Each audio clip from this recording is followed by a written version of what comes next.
They like us. Thank you very much. It's a great honor to have Prime Minister Netanyahu and Mrs. Netanyahu with us. They've been friends for a long time. We have, I would say, probably the best relationships right now with Israel that we ever had. I think we're as close now as maybe ever before. Jerusalem was a wonderful thing, and I know it was very much appreciated in a big part of the world, not just in Israel, in a very big part. So that was a decision that I had to make. Many presidents were discussing whether or not to make that decision, and they promised it in their campaigns, but they never were able to do what they should have done. So I was able to do it, and I think it's something that's very much appreciated in Israel, but far beyond Israel. We are very close on trade deals. We are very, very close on military and terrorism and all of the things that we have to work together on. So the relationship has never been better. And Mr. Prime Minister, Mrs. Netanyahu, it's a great honor to have you. Thank you. Thank you very much. Thank you. Thank you. Thank you. Mr. President, Donald, Melania, Sarah and I want to thank you for your extraordinary friendship and hospitality.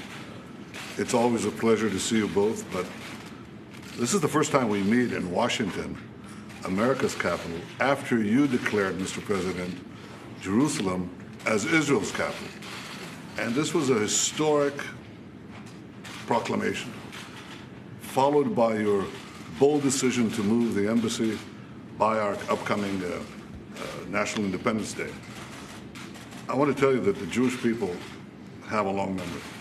So we remember the proclamation of the great king, Cyrus the Great, Persian king, 2,500 years ago. He proclaimed that the Jewish exiles in Babylon can come back and rebuild our temple in Jerusalem. We remember 100 years ago, Lord Balfour, who issued the Balfour Proclamation that recognized the rights of the Jewish people in our ancestral homeland. We remember 70 years ago, President Harry S. Truman was the first leader to recognize the Jewish state. And we remember how a few weeks ago, President Donald J. Trump recognized Jerusalem as Israel's capital. Mr. President, this will be remembered by our people throughout the ages. And as you just said, others talked about it. You did it. So I want to thank you on behalf of the people of Israel. And I also want to I look forward to our discussions on both challenges and opportunities. If I had to say what is our greatest challenge in the Middle East to both our countries, to our Arab neighbors, it's encapsulated in one word: Iran. Iran has not given up its nuclear ambitions. It came out of this nuclear deal emboldened, enriched. It's practicing aggression everywhere, including on our own borders. And I think we have to stop this country that chants death to Israel, death to America. Iran must be stopped. That is our common challenge. The second is seeking, because of that challenge, to exploit the opportunity for peace, because the Arabs have never been closer to Israel. Israel has never been closer to the Arabs. And we seek also to broaden that peace to the Palestinians. So I look forward to those discussions, but I want to just reiterate what you just said. Mr. President, I've been here for nearly 4 decades with seeking to build the American-Israel alliance. Under your leadership, it's never been stronger. And the people of Israel see your position on Jerusalem. They see your position on Iran. They see your magnificent defense of Israel and the truth in the United Nations. And I, as Prime Minister, see something that you as President see, but others can't see. It's the extent of our intelligence and other cooperation in matters that are vital for the security of both our peoples. And Mr. President, I just want to say thank you for your leadership, and thank you for your tremendous friendship. Thank you. Thank you very much. Thank you. My honor. Mr. President, when you introduce your peace plan. Thank you very much. I may. They have started, as you know, construction, and I may. We'll be talking about that and other things. So you may come on May 12th? I may. We're looking at it. We'll have it built very quickly. A lot of people wouldn't be doing it quickly like that. We're going to have it built very quickly and very inexpensively. They put an order in front of my desk last week for $1 billion. I said, $1 billion? What's that for? We're going to build an embassy. I said, we're not going to spend $1 billion. And we're actually doing it for about $250,000. So check that out. Now it's temporary, but it'll be very nice. $250,000 versus $1 billion. Is that good? Yeah. So can we say that you're comfortable? We're looking at coming. If I can, I will, but I'll be there again. Israel is very special to me, special country, special people, and I look forward to being there, and I'm very proud of that decision. And what about your peace deal? When will you present your peace deal?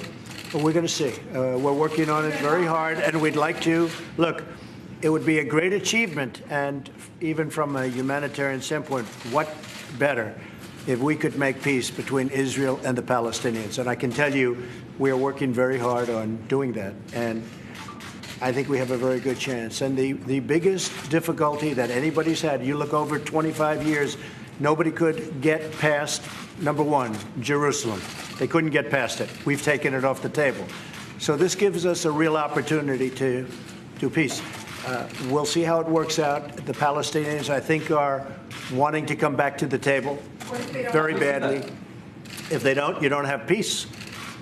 You don't have peace. If they don't, you don't have peace, and that's a possibility also. I'm not saying it's going to happen. Everybody said this is the hardest deal to make of any deal. Whenever you have a hard deal, like in business, you say, oh, this is almost as bad as Israel and the Palestinians. You use it like as an example. This is the hardest deal. This is years and years of opposition and, frankly, hatred and a lot of things involved in this deal beyond the land. And I will tell you that if we could do peace between Israel and the Palestinians, that would be a great thing for the world. It would be a great thing for this country and for everybody. So we're working very hard on it. We have a shot at doing it. Thank you all very much. I appreciate it. Thank you. Thank you very much. Thank you very much. No, we're not backing down. Mexico is, we've had a very bad deal with Mexico, a very bad deal with Canada. It's called NAFTA. Our factories have left our country. Our jobs have left our country. For many years, NAFTA has been a disaster.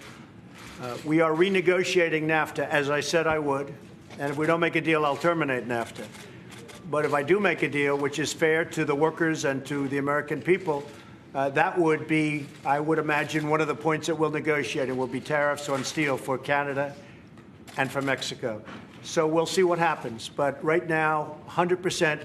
But it could be a part of NAFTA. And I understand, I just got a call from the people who are right now in Mexico City negotiating NAFTA.